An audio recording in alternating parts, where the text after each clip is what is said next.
तो बच्चों कैसे हैं आप लोग, ठीक हैं? चलिए सबसे पहले तो very very thank you all of you.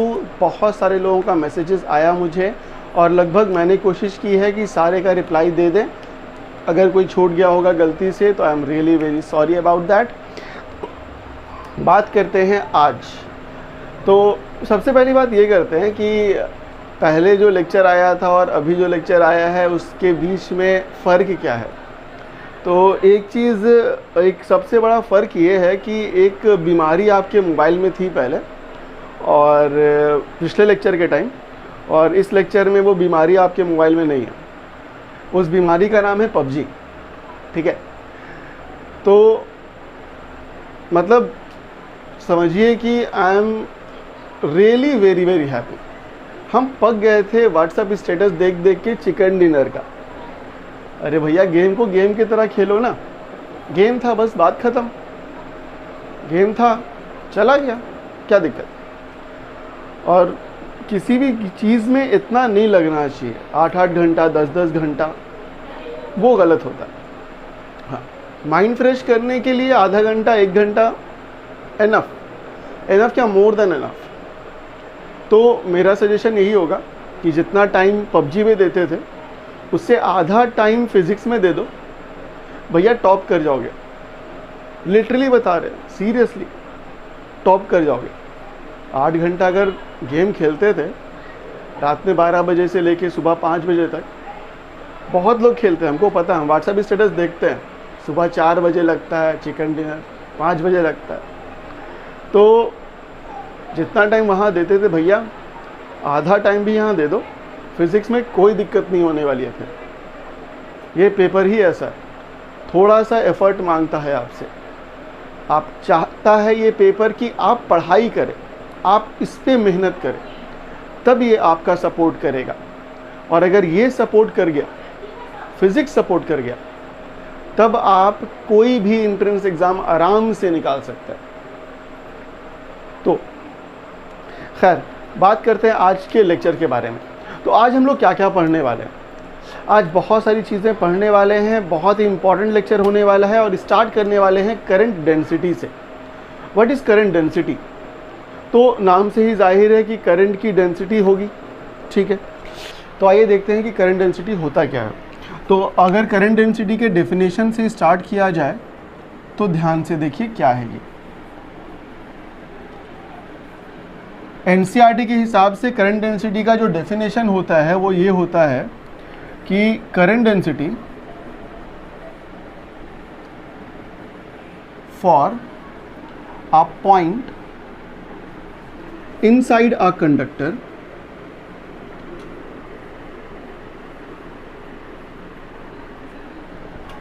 Can be defined as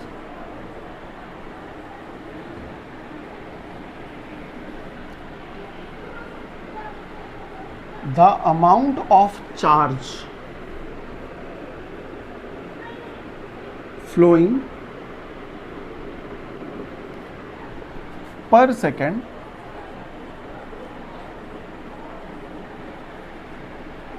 through per unit area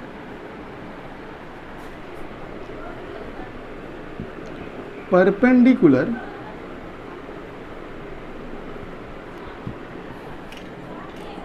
to the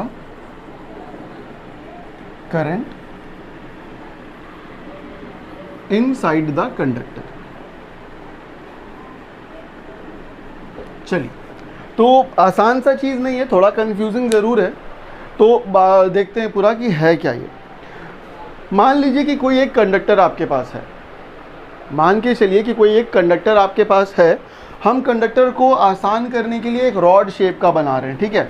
देखो, मान लो कि ये कंडक्टर है, और कंडक्टर का मतलब क्या होता है? कंडक्टर का मतलब होता है कोई भी मेटल का पीस होगा। ये मान लो कि कॉपर का बना होगा या एल्यूमिनियम का बना होगा, आयरन का बना हो सकता है, कुछ भी बना हुआ है, ठीक है? और इसके अंदर इलेक्ट्रिक फील्ड जा रहा है कुछ इस डायरेक्शन में, सॉरी इलेक्ट्रिक करंट जा रहा है इस डायरेक्शन में। ये इलेक्ट्रिक करंट है, ऐसे जा रहा है, ठीक है? Electric current is flowing in this direction. अब मान लो कि कोई एक पॉइंट है, डेफिनेशन क्या कहता है? डेफिनेशन ये कहता है कि अगर कोई पॉइंट है आपके पास and that point is inside the conductor, किसी कंडक्टर के अंदर एक पॉइंट है और उस कंडक्टर में करंट फ्लो कर रहा है, तब अगर यहाँ से आप एक क्रॉस सेक्शन एरिया ड्रॉ करते हैं, क्रॉस सेक्शन एरिया का मतलब क्या हो गया? क्रॉस सेक्शन एरिया का मतलब ये होता है कि अगर मान लीजिए ये रॉड है, ऐसे ये रॉड है, इस रॉड को अगर खड़े ऐसे सीधा परपेंडिकुलरली काटा, अगर ऐसे काटेंगे तो आपको क्या दिखाई देगा? आपको दिखाई देगा एक सर्किल, जो यहाँ सर्किल है ना, सेम सर्किल यहाँ दिखाई देगा। That is called cross section area, क्योंकि काटा जाता है इसलिए नाम है क्रॉस। तो अगर आप इस कंडक्टर के किसी एक पॉइंट पर एक क्रॉस सेक्शन एरिया ड्रॉ करते हैं और वो क्रॉस सेक्शन एरिया जो है वो करंट के परपेंडिकुलर है, जी बिल्कुल, देखिए है ना, ये एरिया ये करंट परपेंडिकुलर है, तब the amount of charge flowing through this area per second per unit time is called current density. मतलब जितना इसमें से चार्ज फ्लो करेगा, इस एरिया में से जो काटा, जितना चार्ज फ्लो करेगा तब तो करंट है, मतलब चार्ज फ्लो कर रहा है। जितना चार्ज फ्लो करेगा एक सेकेंड में, जितना चार्ज फ्लो करेगा एक सेकेंड में पर यूनिट एरिया, मतलब इसका एरिया कितना होना चाहिए? 1 सेंटीमीटर स्क्वायर या 1 मीटर स्क्वायर, 1 मिलीमीटर स्क्वायर पर area. That is called charge density. मतलब इस एरिया में से कितना चार्ज फ्लो करेगा एक सेकेंड में। और इसको डिनोट किससे करते हैं? डिनोट करते हैं जे से, denoted by J, and it is a vector quantity, तो अगर मैथमेटिकली देखा जाए तो जे की वैल्यू क्या होनी चाहिए? देखिए, मैथमेटिकली देखा जाए तो जे की जो मैग्नीट्यूड होनी चाहिए वो देखिए कितना होना चाहिए। जे का डिफिनेशन क्या कहता है? जे का डिफिनेशन ये कहता है कि charge per unit time, charge per unit time मतलब Q/T divided by per unit area, charge per unit time divided by per unit area, यही तो है definition, charge flowing per second per unit area. तो अगर इस चीज को देखा जाए तो पिछले लेक्चर में हम बता चुके हैं कि this is current, this is current. तो बेसिकली जे का मतलब क्या होता है? बेसिकली करंट डेंसिटी का मतलब होता है current divided by area. Basically current density का मतलब होता है करंट डिवाइडेड बाई एरिया। हाँ, कंडीशन क्या है? कंडीशन ये है कि this area should be perpendicular to the current. ये अगर करंट है तो this should be the area, ये टेढ़ा नहीं होगा, ऐसे होगा। तब आप कह सकते हैं what is the current density? Current density is equal to I/A। चलिए, यहाँ तक बात समझ में आ गई, कोई दिक्कत नहीं, ठीक है। यहाँ से एक छोटा सा और हम पॉइंट बताते हुए आगे बढ़ेंगे, ध्यान से देखिएगा। अगर मान लीजिए कि ये आपका जो कंडक्टर बना हुआ है वो कंडक्टर इस शेप का नहीं होता, कंडक्टर का शेप थोड़ा सा चेंज कर रहे हैं, ठीक है। देखो क्या कर रहे हैं, अगर मान लो कि कंडक्टर का शेप थोड़ा सा चेंज कर दें,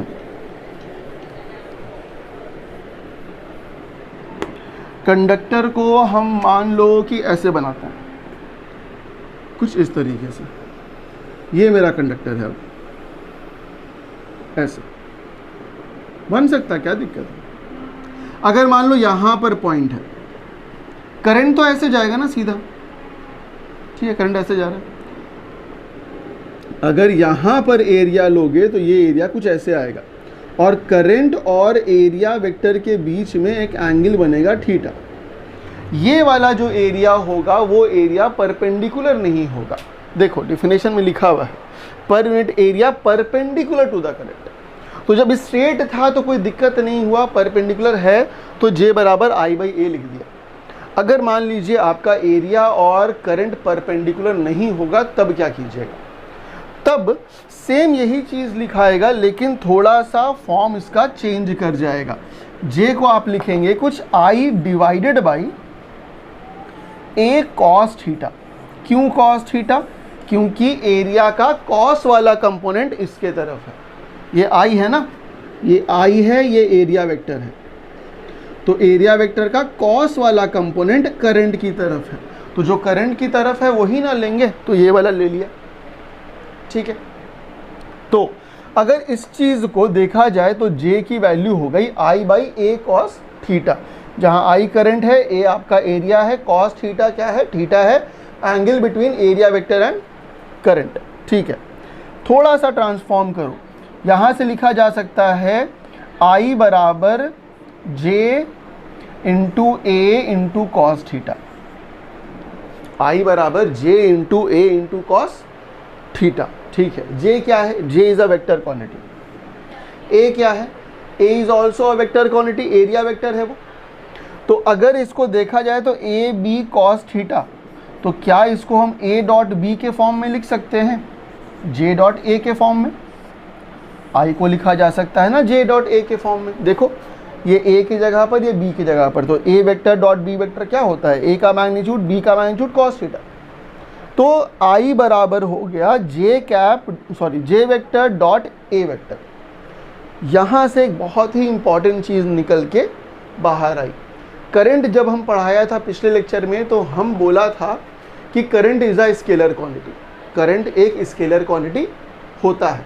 ठीक है, अब यहाँ पर आकर के प्रूफ हुआ है कि current is a scalar quantity. देखो डॉट प्रोडक्ट हमेशा स्केलर होता है, that is why we can say that कि current is a scalar quantity.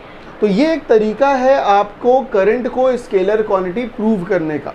अगर मान लीजिए आपसे कोई पूछता है कि current is a scalar quantity, how can you prove that, तो आप कह सकते हो कि करंट डेंसिटी और एरिया वेक्टर का डॉट प्रोडक्ट है करंट। करंट डेंसिटी और एरिया वेक्टर का डॉट प्रोडक्ट है current, that is why current is a scalar quantity.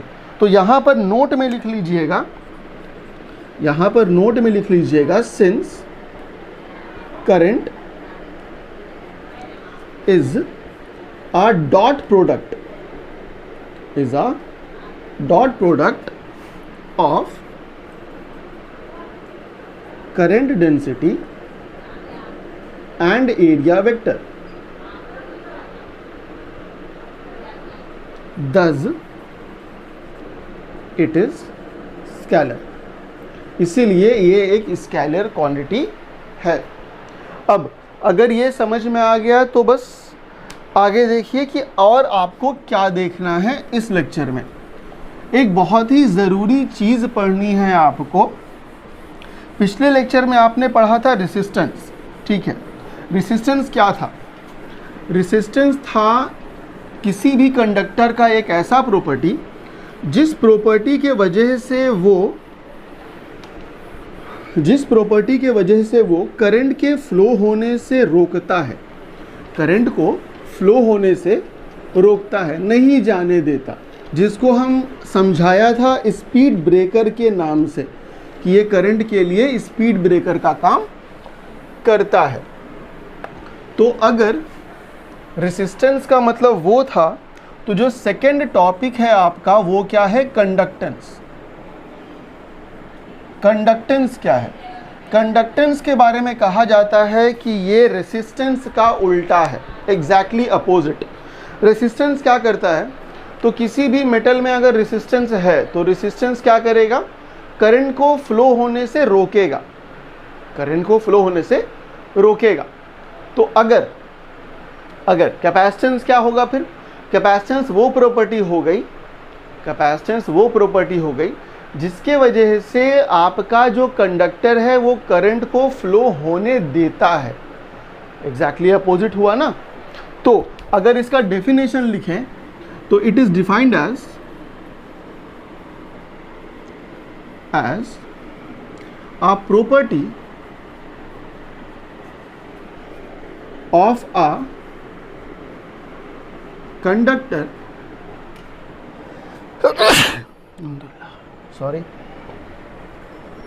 due to which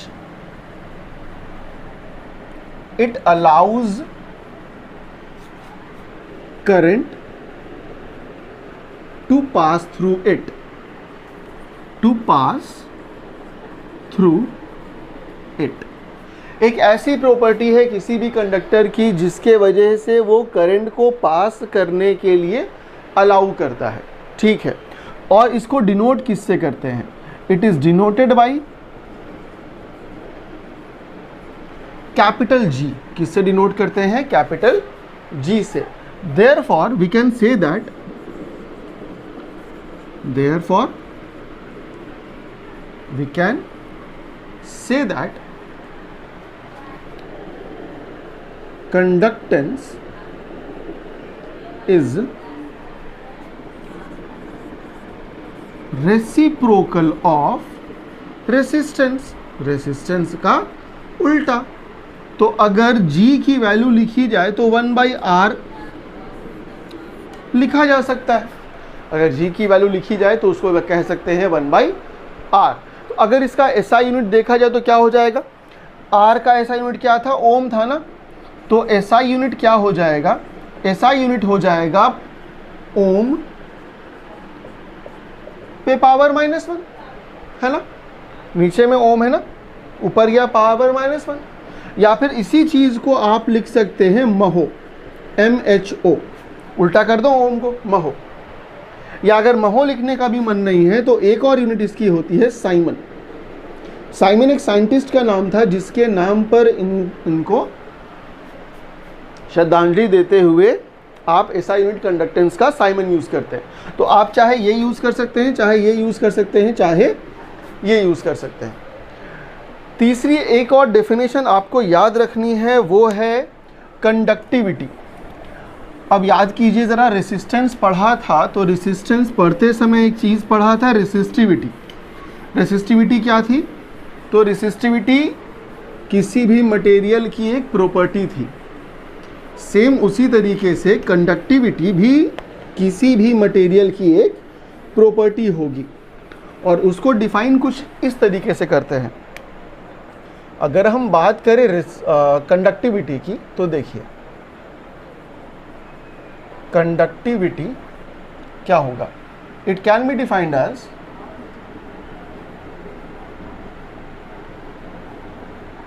the reciprocal of resistivity. Resistivity का reciprocal, and it is denoted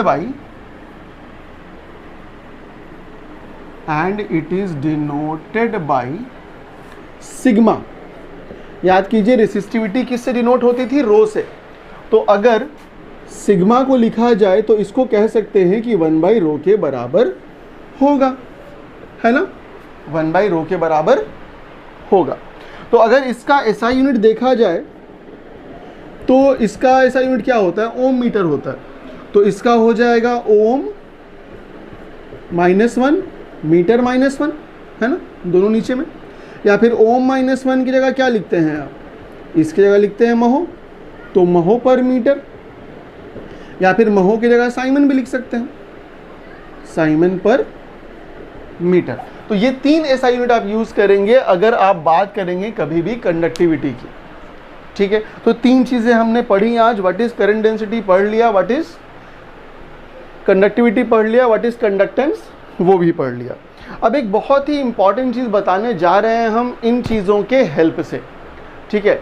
ये बहुत ही important है दोनों boards के लिए, बिहार बोर्ड के लिए भी और CBSE बोर्ड के लिए भी।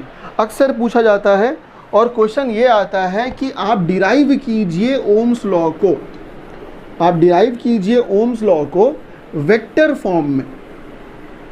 ओम्स लॉ क्या था? V बराबर IR था ना बाबू। अब V बराबर IR को आपको कहा जा रहा है कि वेक्टर फॉर्म में इसको बताइए कि कैसे लिखा जाएगा। तो अगर देखा जाए तो डिराइव, टॉपिक का नाम दीजिएगा derive ohms law in vector form. Vector form में ओम्स लॉ को डिराइव कीजिए, ठीक है। तो कैसे होगा? देखिए, लेट अस कंसीडर, बहुत ही आसान है। A conductor of length L and area कितना A, ठीक है, and an electric field E passes through it.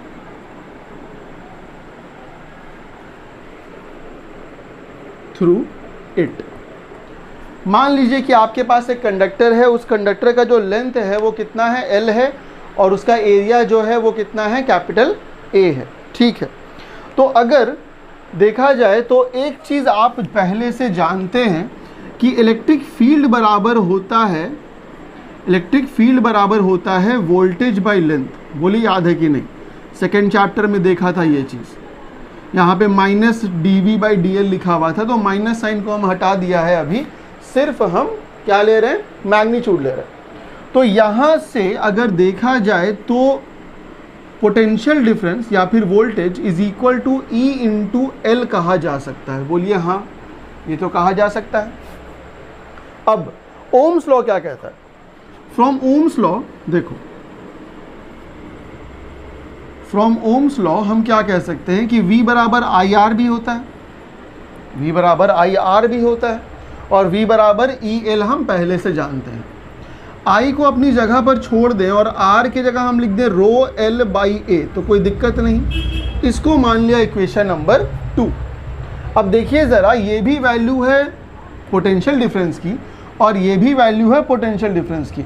तो from equation 1 and 2 we can say that, from 1 and 2 we can say that this should be equal to this, EL should be equal to I rho L by A। कुछ कटता हुआ दिखाई दे रहा है क्या? जी बिल्कुल दिखाई दे रहा है। यहाँ से L और यहाँ से L गायब हो जाएगा, है ना। और ज़रा देखिए एक चीज़ हम दिखा रहे हैं, ये I by A, I by A क्या होता है? तो I बाई A जस्ट आपने पढ़ा है अभी। E बराबर I बाई A का मतलब क्या होता है? I बाई A का मतलब होता है करंट डेंसिटी। तो I बाई A की जगह पर अगर हम J लिख दें तो कोई दिक्कत है? I बाई A की जगह पर अगर हम J लिख दें तो कोई दिक्कत नहीं। अब देखिए, ये तो हो गया कि electric field is equal to current density into resistivity. अब क्योंकि देखिए इलेक्ट्रिक फील्ड जो होता है उसका डायरेक्शन किधर होता है?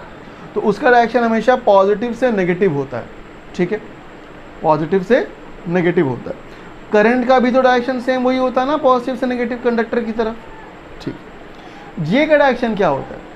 जे का डायरेक्शन भी होता है करंट के डायरेक्शन में, जे का डायरेक्शन भी होता है करंट के डायरेक्शन में। तो क्या इन दोनों का डायरेक्शन सेम नहीं हुआ ना? इलेक्ट्रिक फील्ड होता है पॉजिटिव टू नेगेटिव, करंट भी होता है पॉजिटिव टू नेगेटिव, और करंट के ही डायरेक्शन में होता है जे। तो करंट, इलेक्ट्रिक फील्ड और जे तीनों एक ही डायरेक्शन में हो गया। तो क्योंकि E and J are in same direction, अगर ये सेम डायरेक्शन में है तो हम क्या बोल सकते हैं? हम इस चीज को इन वेक्टर फॉर्म लिख सकते हैं, सेम डायरेक्शन, देन हम क्या बोल सकते हैं in vector form? Then in vector form we can write, इसी चीज को लिखा जा सकता है E vector is equal to J vector into rho. This is called Ohm's law in vector form. इसी को कहते हैं ओम्स लॉ वेक्टर फॉर्म के तरीके से लिखा जाए तब। थोड़ा सा चेंज कर रहे हैं इसमें, E वेक्टर बराबर J, ठीक है। रो को अगर नीचे कर दिया जाए तो इसको लिखा जा सकता है सिग्मा, है ना। सिग्मा बराबर होता है 1 बाई रो, तो रो बराबर 1 बाई सिग्मा। इस सिग्मा को इधर फेंक दो ला करके, तो एक और आया J वेक्टर बराबर सिग्मा इंटू E वेक्टर। ये भी कहलाता है ohms law in vector form. ये दोनों जो डब्बे में दिख रहा है ना, दोनों कहलाता है ओम्स लॉ को अगर वेक्टर के फॉर्म में लिखा जाए तो कुछ इस तरीके से लिखा जा सकता है। तो अगर आपके बिहार बोर्ड में या सीबीएसई में क्वेश्चन आता है कि derive ohms law in vector form, तो बस आपको यहाँ से लेके वहाँ तक लिख देना है, लास्ट में लिखना है this is called vectors law in this is called Ohm's law in vector form. चलिए आज का लेक्चर यहीं पे हम एंड कर रहे हैं, क्योंकि इसके बाद आपको पढ़नी है ड्रिफ्ट वेलोसिटी और रिलैक्सेशन टाइम। उसको इस लेक्चर में मर्ज नहीं करेंगे, वो एक सेपरेट टॉपिक है, तो उसको सेपरेट लेक्चर में ही पढ़ेंगे। टेंशन लेने वाली कोई बात नहीं है, लेक्चर बहुत ही जल्दी आ जाएगा, मुश्किल से 1 या 2 दिन में आ जाएगा। उम्मीद है कि आप लोग घर पे हैं, सेफ़ हैं, घर पे रहिए, ज़्यादा बाहर मत निकलिएगा, सेफ रहिएगा। और एक और बात हम कह दें, मेरे कमेंट सेक्शन में कोई विनोद नहीं लिखेगा, ठीक है। चलिए मिलते हैं अगले लेक्चर में। Thank you.